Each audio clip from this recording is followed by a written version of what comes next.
100년 전에는 비행기가 사치품이었습니다. 스릴을 즐기는 고개 비행사들이나 모험가들의 장난감이었죠. 전 세계에 에어쇼라는 게 생겨났고 관중이 10만 명도 몰리고 20만 명도 몰렸어요. 점처럼 보이던 비행기가 점점 다가오며 커지는 장관을 관중들이 입을 벌린 채 바라봤죠. 그 모습이 언론에 보도됐어요. 이게 진짜라는 걸 도무지 믿을 수 없었죠. 사람들은 이런 말을 했어요. 우와, 저런 게 가능하다면 도대체 불가능한 게 뭘까?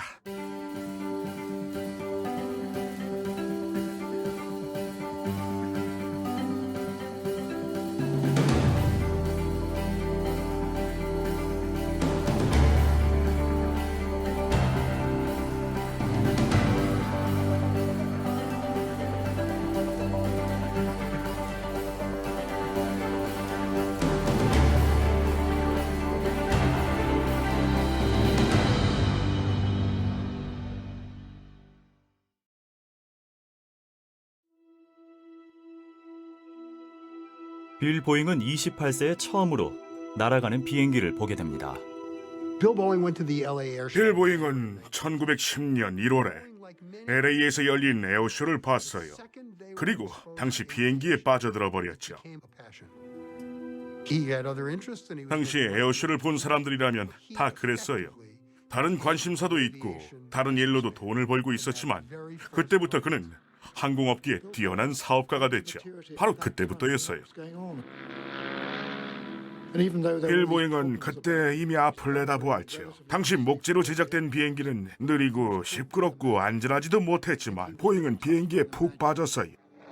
보잉은 비행의 매력에 푹 빠졌지만 처음부터 비행기는 단순한 엔터테인먼트가 아닌 그 이상이라고 생각했습니다. 보잉은 비행기의 가능성을 본 거지요. 당시의 비행기라는 건 약하고 망가지기 쉬운 거였어요. 자전거 정비공이었던 라이트 형제가 만든 비행기는 목재와 철사, 천으로 만든 거였습니다.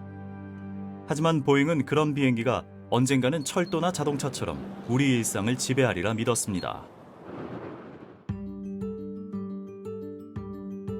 보잉은 태평양 연안 북서부에서 목재 무역업을 성공적으로 운영하면서 이미 부를 누리고 있었습니다.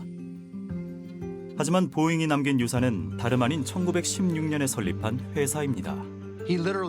보잉은 라이트 형제가 최초로 비행하던 해에 처음으로 미국 서부로 갔습니다. 그때만 해도 그는 단순한 무역업자로 그곳에 간 거였지요. 하지만 그는 다가오는 100년간 우리 사회 전반을 이끌어갈 새로운 사업에 대한 비전을 가지고 있었습니다. 지금은 누구나 비행기를 당연시하지만 그것도 누군가가 발명해낸 거예요. 부품 하나하나까지 말이죠. 라이트 형제가 비행기를 발명하자 모조품 제작자들과 혁신가들이 자극을 받았습니다. 보잉 역시 혁신가였습니다. 빌 보잉은 첫 비행 이후 비행 기술을 개선할 방법을 연구했습니다. 보잉은 아주 감탄하며 비행기에서 내렸어요. 하지만 그는 더 나은 비행기를 만들 수 있다고 확신에 차 있었죠. 보잉에게는 그럴 만한 지식과 수단이 있었습니다. 요즘 젊은이들은 어플리케이션을 개발해서 돈을 벌잖아요. 당시에도 좋은 아이디어가 있는 사람은 비교적 짧은 시간 내에 그 업계에서 최고가 될 수 있었죠. 당시 미국과 유럽에는 보잉과 같은 업체가 수십 개나 있었습니다. 라이트 형제가 발명한 비행기를 출발점으로 삼고 사업을 시작했던 회사들이었습니다. 사실 라이트 형제가 사용한 기술은 아주 기본적인 것이었습니다. 그 이후 두 번째로 혁신의 바람이 불면서 그 기술을 응용하기 시작한 거죠. 컴퓨터처럼요. 스티브 잡스처럼 사람들이 실제로 쓸만한 기계를 만들겠다고 생각한 사람이죠. 보잉도 항공업계에 진출했을 때 이 기술을 어떻게 어디에 활용할 수 있을까를 생각했어요. 보잉사는 조선소 자리에 세워졌고 그 건물은 훗날 붉은 헛간이라고 불리게 됩니다. 처음에는 소수의 목공인과 재봉사들로 시작했습니다. 처음 비행기가 만들어진 곳은 시애틀의 한 산업단지 뒤편에 있는 작은 진흙탕 강가였어요. 캔버스, 접착제와 목재로 시작했지요. 윌리엄 보잉은 우수한 엔지니어들과 경영 인재들을 알아보는 안목이 뛰어났어요. 회사의 미래는 엔지니어들에게 달려 있다고 해도 과언이 아닙니다. 1916년 보잉사에서 최초로 항공 엔지니어를 채용했습니다. 빌 보잉은 MIT를 졸업한 중국인 왕스를 고용했어요. 그는 얼마 후에 중국으로 돌아가서 중국의 항공우주 산업 구축에 일조했죠. 보잉은 처음부터 발전 가능성이 있는 사업을 하려고 했습니다. 그러기 위해서는 비행기란 무엇을 위한 것인가라는 질문에 답을 할 수 있는 것이 핵심이었습니다. 그가 찾은 첫 해답은 바로 전쟁이었습니다. 적대국은 유리한 고지를 점령할 수 있다면 어떤 기술이든 활용했습니다. 1914년 1차 세계대전이 시작되기 전부터 유럽군 그리고 마침내는 미군까지도 비행기의 가능성을 봤습니다.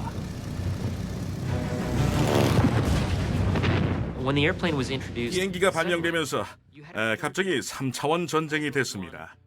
1차 세계대전은 지루한 참호전이었죠.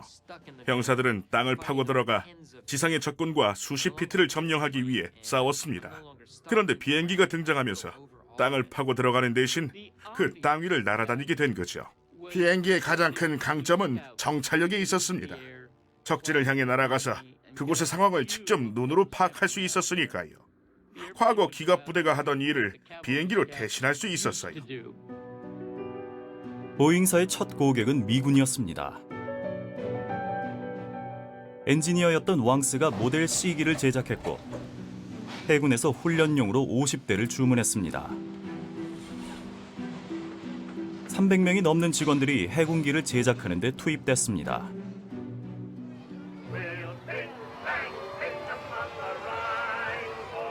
하지만 1918년 전쟁은 갑작스럽게 끝났고 호황이던 항공산업은 불황을 맞이하게 됩니다.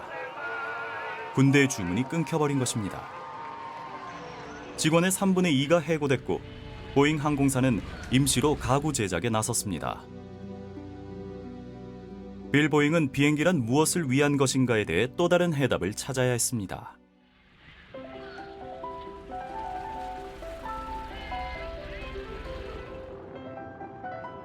(1차) 세계대전 이후 미국 경제를 주도한 건 자본과 우편이었습니다.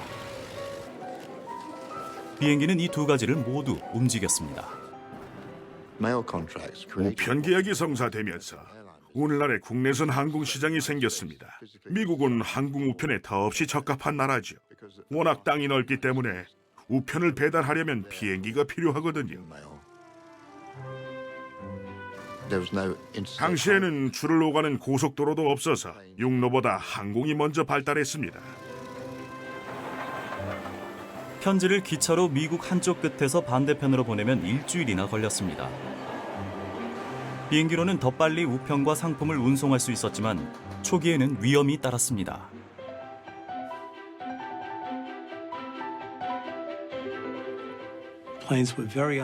비행기는 신뢰할 수가 없었어요. 날씨가 나빠지면 비행기 운항에 상당한 어려움이 따르곤 했습니다. 10여 년 뒤 당연한 것이 된 기능들이 당시 비행기에는 여러 가지가 부족했죠. 그러다 보니 사고가 자주 일어났어요. 위험 부담은 있었지만 우편 배달은 성공할 수밖에 없었습니다. 보잉은 직접 1919년에 시애틀에서 캐나다 밴쿠버까지 비행을 하면서 최초의 국제 우편 항로를 개척했습니다. 1920년대 세계 1차 대전 이후 항공업계를 발전시킨 것은 우편 배달 항공기 제작 업체뿐이었습니다. 그들은 우편 계약에 목숨을 걸었죠. 그 덕분에 보잉과 같은 업체들이 계속 사업을 할 수 있었습니다. 모델 40A는 보잉이 항공 우편 운반용으로 제작한 항공기였습니다. 또한 최초의 비군사용 항공기였으며 가장 뛰어난 디자인과 기술력으로 항공업계에서 경쟁력을 갖추려는 빌 보잉의 비전이 담긴 제품이었습니다. 용접 강관으로 프레임을 달고 공냉식 엔진을 사용해서 경쟁사 모델보다 90kg이나 더 가벼웠습니다. 가벼워진 모델 40A로 보잉은 샌프란시스코에서 시카고를 오가는 정부의 항공우편 계약을 따내게 됐고 이로써 보잉사는 업계 최고가 됐습니다. 곧 다른 항로 계약도 따게 되면서 보잉사는 항공우편 업계를 장악하게 됩니다. 우편 계약을 따내는 게 아주 중요했습니다. 왜냐하면 그 항로가 나중에 국내선 항로가 될 거였으니까요. 그래서 그 가치는 어마어마했던 거예요. 우편만 배송하던 항공업계는 얼마 후 수익성이 훨씬 좋은 화물과 승객들을 실어 나르게 됩니다.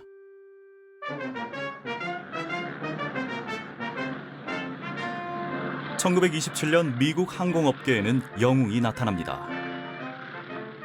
비행사이자 초기 항공 우편 조종사였던 찰스 린드버그는 스피릿 오브 세인트 루이스호를 타고 대서양 무착륙 단독 비행에 성공했습니다.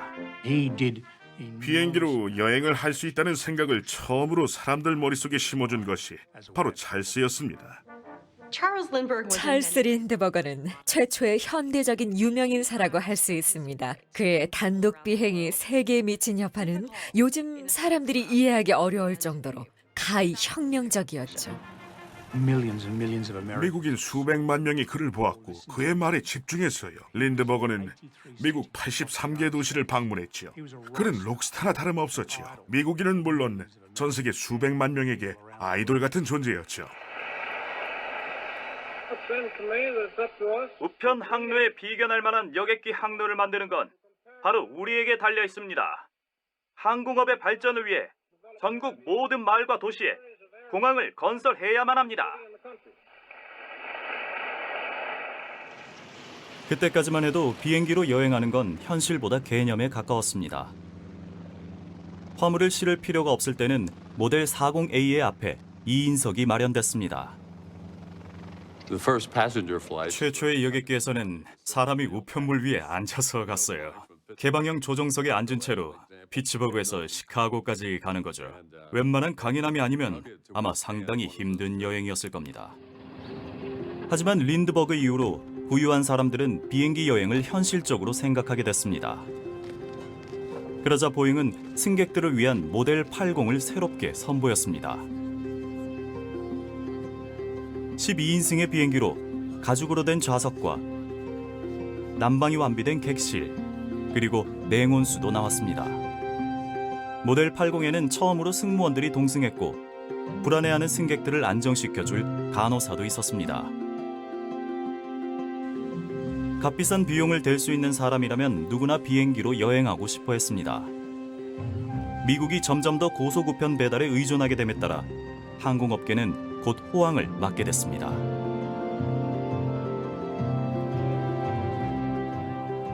하지만 수년간 전국적인 불황이 계속되고 있었습니다. 주가가 폭락하고 수백만 명이 일자리를 잃었습니다. 그런데 비행기만은 여전히 수요가 있었고 항공사들은 계속 확장해 나갔습니다. 빌 보잉과 그와 함께 회사를 세운 직원들에게 큰 기회가 온 것이었습니다. 비행기를 만드는 회사뿐 아니라 비행기의 엔진을 만드는 회사도 생겼습니다. 비행기를 운항하거나 항공 우편 항로를 운항하는 업체도 생겼고요. 뭔가 일이 되기 시작한 거예요. 보잉은 이 회사들을 통합해 더 큰 기업으로 만들고자 했습니다. 보잉은 일찍부터 현대적인 기업을 꿈꿨습니다. 운항을 할 항공사가 없다면 비행기를 만들어도 소용없으니까 제작과 운항을 겸하려고 한 거죠. 보잉은 제일 먼저 엔진 제작사인 프렛 앤 휘트니와 합병하고 유나이티드 에어크래프트 앤 트랜스포트 코퍼레이션 UATC라는 지주회사를 세웠습니다. 그리고 작은 항공기 제조사들을 사들였습니다. UATC는 불과 몇 년 만에 항공업계에서 놀랄 만큼 뛰어난 성공을 거두게 됩니다. 경제 위기라는 것을 무색하게 하는 성공이었습니다. 다른 항공사와도 합병해 국내 항로를 연결했습니다. 그래서 미국 내 항공 운송업과 항공 여객 사업의 50%를 차지하게 됩니다. 이것이 유나이티드 항공이 되었습니다. 1920년대에는 항공기 제작사가 다른 협력업체들이나 제조업체들과 협력하는 게 아주 자연스러운 일이었습니다. 말하자면 항공기술에 관련된 통합 쇼핑센터가 되는 셈이었죠. 월스트리트가 대폭락하던 1929년에 빌 보잉의 지주회사 UATC는 800만 달러 이상의 수익을 냈습니다. 현재 시세로 거의 1억 달러에 달하는 금액입니다. 보잉은 제대로 해냈습니다. 비행기 제조사와 엔진 제조사, 그리고 항공기 운항사를 통합해서 아주 잘 돌아가도록 만들었지요. 보잉은 자신이 중요하게 여긴 두 가지 점에서 성공했습니다. 항공 기술을 선도하고 성공적인 사업체를 경영하는 것이었습니다. 하지만 곧 보잉의 아성에 대항할 경쟁자가 나타나게 됩니다. 항공 혁신을 하나도 놓치지 말 것. 이것이 보잉의 모토였습니다. 보잉사는 가장 혁신적인 비행기를 내놓고 있었습니다. 1930년대 유나이티드 항공기 제작사에서 한 쌍의 날개를 장착하고 모두 금속으로 구성된 모노메일을 만들었습니다. 접이식 착륙 장치가 있고 공기 역학적인 유선형의 기체에 복엽기보다 2배나 빨랐습니다. 보잉은 출시 즉시 더욱 혁신적인 디자인을 앞세운 다른 모델을 제작하기 시작했습니다. 보잉 247은 진정한 의미의 첫 번째 현대식 여객기였습니다. 1933년 진보의 세계라는 주제로 열린 시카고 세계 박람회의 꽃이었습니다.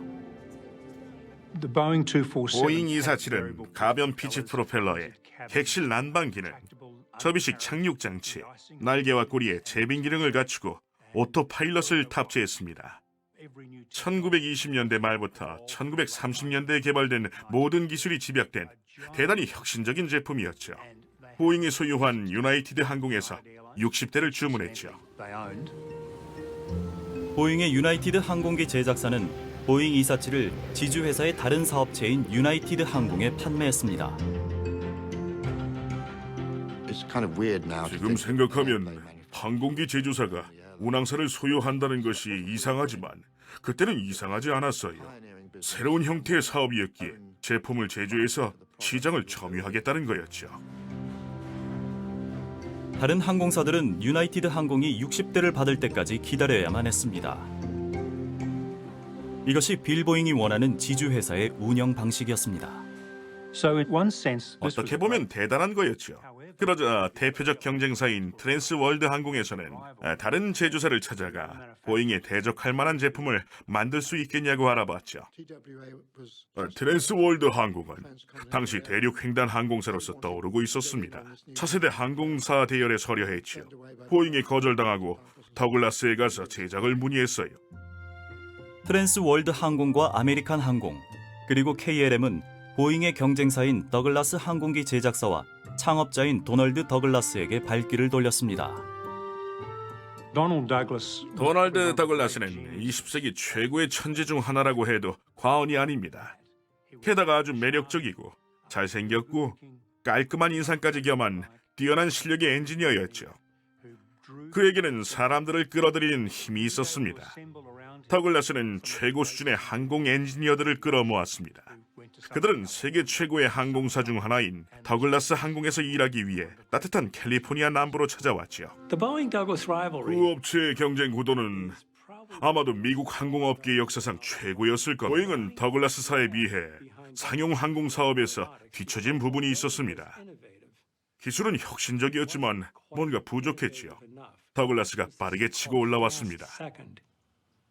업계 1위라는 것은 경쟁사가 이미 출시된 제품을 시제품으로 참고하여 더 나은 제품을 시장에 내놓을 수 있는 위험성이 따른다는 것입니다.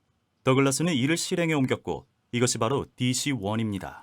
더글라스는 보잉 247의 훌륭한 디자인을 한 단계 더 개선시켰어요. 더 튼튼하고 내구성이 강한 재료로 더 세련된 디자인을 만들어냈지요. 디자인 과정에서 다양한 풍동 실험과 분석이 있었어요. 더글라스 DC-1이야말로 여러 가지 면에서 진정으로 과학적인 디자인이었다고 봅니다. 정말 경이로웠죠. 더글라스는 DC-2와 DC-3를 잇따라 내놓으며 보잉을 정면으로 공격해 그들을 시장에서 완전히 밀어냈어요. 항공업계를 장악했죠. 항공사에서 DC-3를 수백 대 주문했고 군에서는 수천 대를 주문했습니다. 보잉 247은 이제 과거가 돼버렸습니다. 아무도 247이라는 숫자를 기억하지 못해요. 완전히 사라져버렸죠. 하지만 빌 보잉은 사업가였습니다. 247의 실패를 받아들였습니다. 그는 항공사업이 하향 곡선을 그릴 때를 대비해 UATC를 만든 것입니다. 비록 보잉의 상용기는 팔리지 않았지만 유나이티드 항공의 이용객은 매년 증가하고 있었습니다. 엔진 제조사 프렛 앤 휘트니도 이윤을 남겼고 우편 운송 계약도 계속 이어졌습니다. 우편 운송업은 여전히 항공업계의 금광이었던 것입니다. 하지만 1934년 미국 우정청의 결정으로 빌 보잉이 열심히 꾸려온 사업은 타격을 입게 되었습니다. 경기 침체 중에 호황을 누리니 의심을 사게 된 것입니다. 모두가 위기를 겪고 있는데 어떤 회사들은 살아남고 심지어 잘 나가고 있으니 의심을 사게 되고 표적이 된 거지요. 미 정부와 계약해서 호황을 누린 회사들이 가장 손쉬운 표적이었습니다. UATC가 특히 그랬습니다. 빠른 속도로 성장하여 시장의 50%를 점유하기에 이르렀으니까요. 사람들은 당연히 부정부패가 있을 거라고 생각했습니다. 야심찬 상원의원이었던 휴고 블랙은 보잉을 포함한 몇몇 업체가 항공우편 계약을 따내기 위해 우정청과 결탁했다는 혐의를 제기했습니다. 블랙 상원의원은 이러한 업체들이 국민들의 세금으로 부를 축적하고 있다고 의심했습니다. 그는 모든 계약을 무효화해서 보잉의 UATC 같은 회사가 해체되기를 원했습니다. 부패 토대 위에 항공산업을 세울 수는 없습니다. 저는 확신합니다. 이번 변화로 미국 항공업계는 새롭게 거듭나게 될 것입니다. 주식 투기꾼들의 소나기에서 벗어나게 될 것입니다. 블랙과 몇몇 상원의원들은 청문회를 열어 주요 항공기 제작사와 항공사 임원들을 워싱턴으로 불렀습니다. 그 청문회는 공격적이고 적대적이었습니다. 빌 보잉도 청문회에 나가 증언을 했습니다. 그는 약 6시간 동안을 시달리며 항공우편 계약으로 부당이득을 취했다는 비난을 받았습니다. 계약 체결의 기본은 안정성과 효율성에 있습니다. 정부로서는 신뢰할 수 있는 서비스를 제공할 수 있는지와 사고 없이 안전하게 물품을 운송할 수 있는지를 판단해서 업체를 선정한 거지요. 그런데 청문회에서는 이 부분이 완전히 간과됐지요. 성급한 판단에 제동을 건 유일한 사람은 미국 항공업계의 영웅 찰스 린드버그였습니다. 우린 지금 무엇보다 먼저 이 질문을 던져야 합니다. 유죄 선고를 받기도 전에 이런 항공사들이 비난을 받을 이유가 있습니까? 일종의 인민재판이었지요. 빌 보잉은 그 상황을 극복하지 못했어요. 부당하게도 모두들 그를 악덕 자본가로 내몰고 있었지요. 그들은 신기술의 선두주자였습니다. 항공운송이란 건 아주 위험 부담이 큰 사업이었는데 그 사업을 창출해낸 게 그들이었어요. 부당하게 표적이 된 빌 보잉은 분명 억울했을 겁니다. 하지만 의회가 내린 처벌은 아주 신속하고 충격적이었습니다. 의회는 항공기 제조사와 운항사의 합병을 부당하게 봤습니다. 그런 방법으로 소수의 회사가 전국으로 승객과 화물을 운반하는 사업에서 지나치게 큰 권력을 손에 쥐었다고 생각한 거죠. 그래서 의회는 이 회사들에게 해체를 명령했습니다. 이걸 다른 비유로 설명하자면 연방 정부가 나서서 미국 최고의 컴퓨터 회사에 해체를 명령하고 컴퓨터 개발사에게는 판매를 하지 못하게 한 꼴이라고 할 수 있습니다. 그렇게 항공기 제조사에서는 운항사를 함께 운영할 수 없다는 판결이 나온 겁니다. 빌 보잉이 열심히 키워온 지주회사는 그렇게 해체됐습니다. 다른 회사들도 마찬가지였습니다. 미국 항공기 제조사들과 그 중에서도 운항 회사들은 성공을 했다는 이유로 벌을 받은 겁니다. 일을 너무 잘한 게 잘못이었지요. 아주 부당한 일이었습니다. 프랭클린 루즈벨트 대통령은 더 나아가 우정청장에게 모든 항공우편 계약을 취소하라고 했습니다. 루즈벨트 대통령은 기존 계약을 취소하면서 항공회사와의 항공우편 계약을 전부 취소하고 대신 군의 운송을 맡기겠다고 했어요. 83개 회사는 급작스럽게 항공우편 계약 해지를 당하고 다시 군이 그 일을 맡게 됐습니다. 이 계획은 시작부터 재앙이 됩니다. 군에게는 업무가 하나 늘었을 뿐이지만 이 업무는 군을 전시 상황처럼 혼란스럽게 만들었습니다. 육군 항공에는 비행기도 없었고 훈련도 경험도 없었습니다. 순식간에 12명이 사망했죠. 우편 화물을 운송하다 60건 이상의 사고가 발생했어요. 체계가 잘 잡혀있던 미국 내 항공 화물 운송 체계가 흔들리는 위기였습니다. 결국 루즈벨트 대통령은 몇 달 만에 잘못된 결정이었음을 알고 이를 번복하게 됩니다. 그때 빌보잉의 회사는 해체되고 있었습니다. 현대적인 기업을 설립하는 것보다 최신 비행기를 만드는 게 더 쉬운 일이었습니다. 빌 보잉은 다시는 연락하지 말라고 말하며 이 업계를 떠나겠다고 했어요. 특별했던 행보가 그렇게 끝나고 말았습니다. 보잉은 자신이 보유했던 모든 주식을 다 매각하고 항공업계를 영원히 떠났습니다. 라이트 형제의 자전거 가게에서 시작된 항공업의 역사는 30년이 겨우 넘었지만 항공기와 제조 기술에 관련된 모든 것이 변했습니다. 보잉은 비행기라는 발명품을 산업화한 공을 세웠어요. 라이트 형제는 자신의 발명품의 산업화를 보지 못했습니다. 헨리 포드는 자동차를, 빌 보잉은 비행기를 산업화했습니다. 산업화는 빌 보잉의 원대한 꿈이었습니다. 회사의 성공을 어떻게 생각하느냐는 질문에 빌 보잉은 이렇게 답했습니다. 저는 제 주변 사람들도 저처럼 이 새로운 과학과 산업의 선구자라고 느끼도록 노력했습니다. 우리가 풀어야 할 문제들은 늘 새롭고 생소하기 때문에 누구도 불가능하다는 말로 참신한 아이디어를 묵살해서는 안 됩니다. 그럴 수 없습니다. 그가 직원들에게 남긴 이 메시지를 바탕으로 보잉사는 빌 보잉 없이도 지금까지 살아남을 수 있었습니다.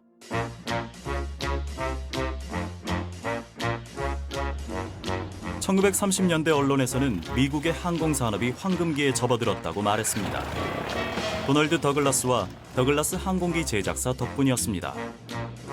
더글라스의 광고에서는 우편물이 아니라 승객으로 수익을 내는 비행기가 처음으로 등장했습니다. 비행기를 타고 여행하는 것은 안전하고 편안하며 세련된 것으로 사람들의 인식이 변화하게 됩니다. 승객들은 이제 불편함을 참아야 하는 여행이 아닌 즐거움을 누리게 됐어요. 여행의 새 시대가 열린 것이죠. 경제공황과 함께 우주의 시대가 열린 1930년대였습니다. 일요일 오후면 다들 공항에 모여 비행기가 이륙하는 걸 구경했어요. 승객이나 배웅하러 온 가족들이 아니라 그냥 단순한 구경꾼들이었죠. 대부분의 사람들은 비행기에 발도 들여보지 못했습니다. 비행은 부의 상징이었습니다.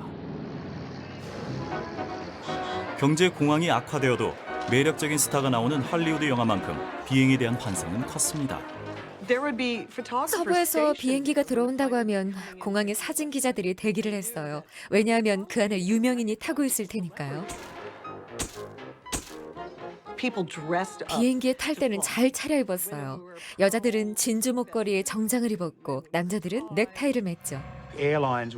항공사들은 승객을 유치하기 위해 서로 경쟁해야 한다는 것을 알았습니다. 그래서 유행에 맞는 호화로운 비품들을 사용했죠.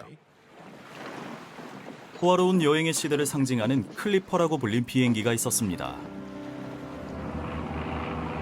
수상 비행기였던 클리퍼는 비행과 항해를 동시에 떠올리게 했습니다.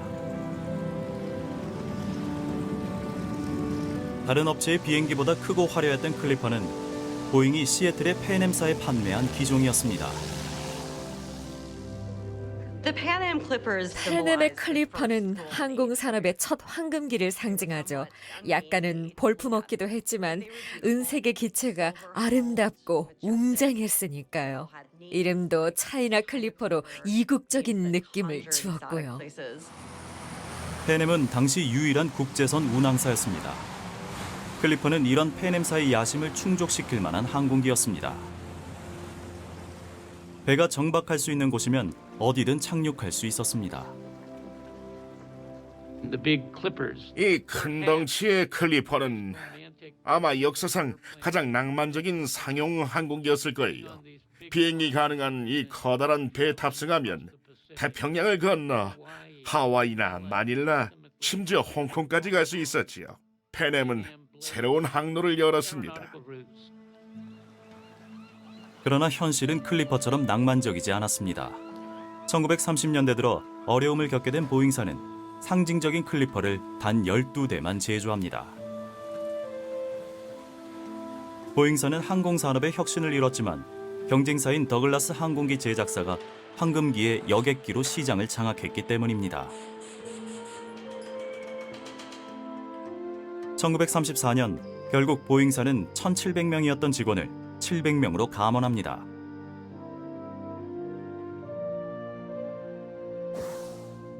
그러나 같은 해 8월, 보잉은 회사를 살릴 수 있는 공식 제안을 미 육군으로부터 받게 됩니다. 더글라스 및 마틴과 경쟁해 미군을 위한 새로운 폭격기를 만들어 보라는 제안이었습니다. 다중 엔진 폭격기로 수톤의 폭탄을 싣고 시속 320km 이상의 속도로 약 3,500km까지 날 수 있어야 했습니다. 선정되면 200대 이상의 주문을 받게 되는 것이었습니다. 보잉은 모든 자산과 자신들의 돈을 투자해서 시제품을 만들어야 했습니다. 회사를 살릴 마지막 기회였죠.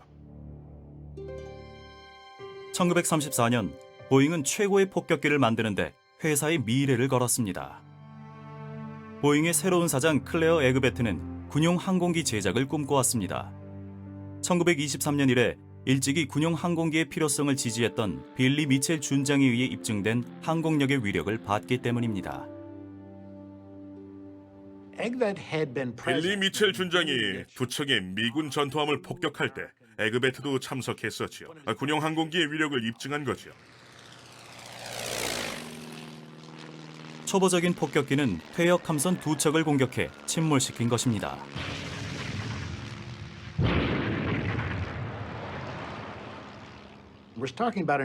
그 시대의 비행기는 여전히 거대한 연에 불과했어요.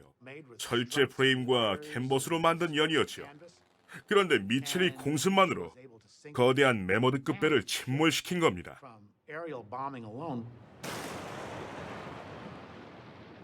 에그베트는 이 시연을 통해 비행기의 위력에 완전히 매료됐어요. 하지만 해군은 감동하지 않았습니다. 표적은 오래되고 무장도 하지 않은 채 제자리에 가만히 있었기 때문입니다. 그 광경을 지켜본 제독들은 재미있는 구경거리 정도로 여겼습니다. 한 제독이 말하길 위력은 대단하지만 이 군함이 드레드노트는 아니지 않느냐고 했어요. 그 말이 에그베트의 뇌리에 박힌 거죠. 최첨단 전함 드레드노트는 함포를 장착하고 선체는 강철로 만들어져 천하무적의 배였습니다. 제독은 전함을 침몰시키려면 하늘의 드레드노트 정도는 돼야 한다고 생각한 것입니다. 그때부터 에그베트는 드레드노트급의 폭격기를 만들겠다고 결심합니다. 그런데 10년이 지난 후 군에서 에그베트에게 현대식 폭격기 제작 의뢰를 해온 것입니다. 군이 그에게 의뢰한 건 바로 장거리 폭격기였습니다. 수천 킬로미터를 날아가 표적에 대규모로 폭탄을 전달할 수 있는 폭격기 말입니다. 에그베트는 1920년대부터 꿈꿔왔던 자신의 비전을 밀어붙일 때가 왔다고 생각하죠. 육군 항공은 다중 엔진 폭격기의 조건을 명시했습니다. 에그베트는 엔진 4개가 달린 폭격기를 구상했고 어떤 엔지니어가 적임자인지 알고 있었습니다. 에드 월스는 굉장히 젊었습니다. 그는 혁신적인 폭격기 제작에 참여하게 됐는데 너무 어려서 자기가 뭘 하는지도 잘 몰랐지요. 에드 웰스는 항공 역사상 가장 뛰어난 엔지니어로 손꼽힙니다. 빌 보잉은 1931년 스탠포드 대학교를 졸업한 그를 고용했습니다. 보잉에서는 그를 대학생이라고 불렀어요. 학사 학위가 없는 직원들도 많았거든요. 그들은 경험이 많고 비행기를 제작할 줄 알았습니다. 웰스는 24세였고 토요일에 결혼해서 그 다음 주 화요일부터 근무하기 시작했습니다. 한 달 월급은 $125였습니다. 에드 웰스는 말수가 적었어요. 그는 꼼꼼하고 체계적이었어요. 굉장히 신중한 엔지니어였지요. 그냥 방에 앉혀놓으면 천재적인 아이디어를 내놨어요. 에드 웰스와 클레어 에그베트, 그리고 역사의 흐름이 쇠퇴해가던 보잉사를 되살렸습니다.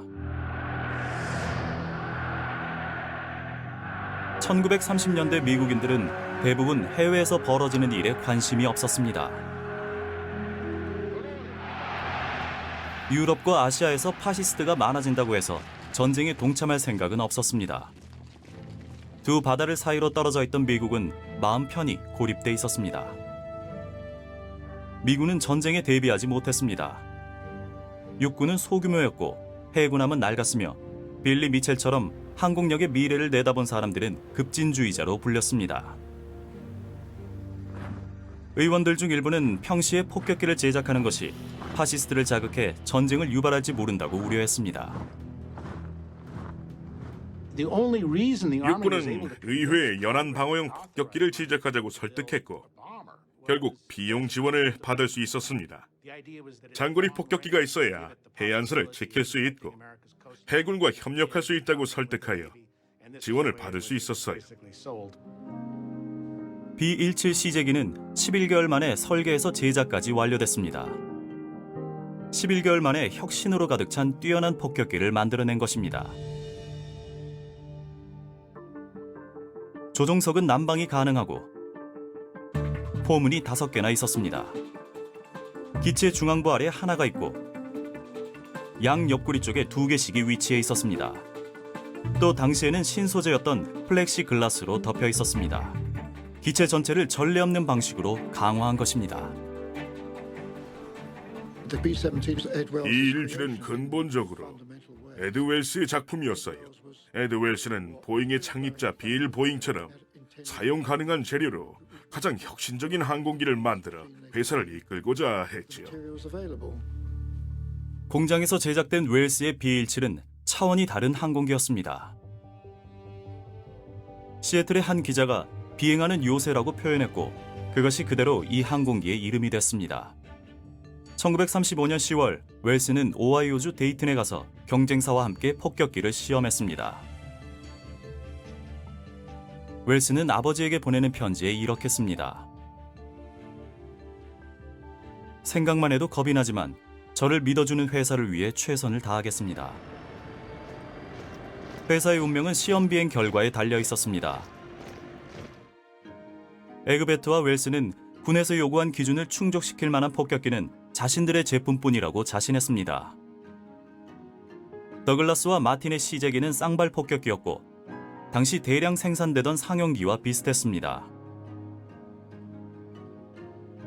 하지만 B-17은 엔진이 4개 달린 폭격기로 더 크고 빨랐습니다.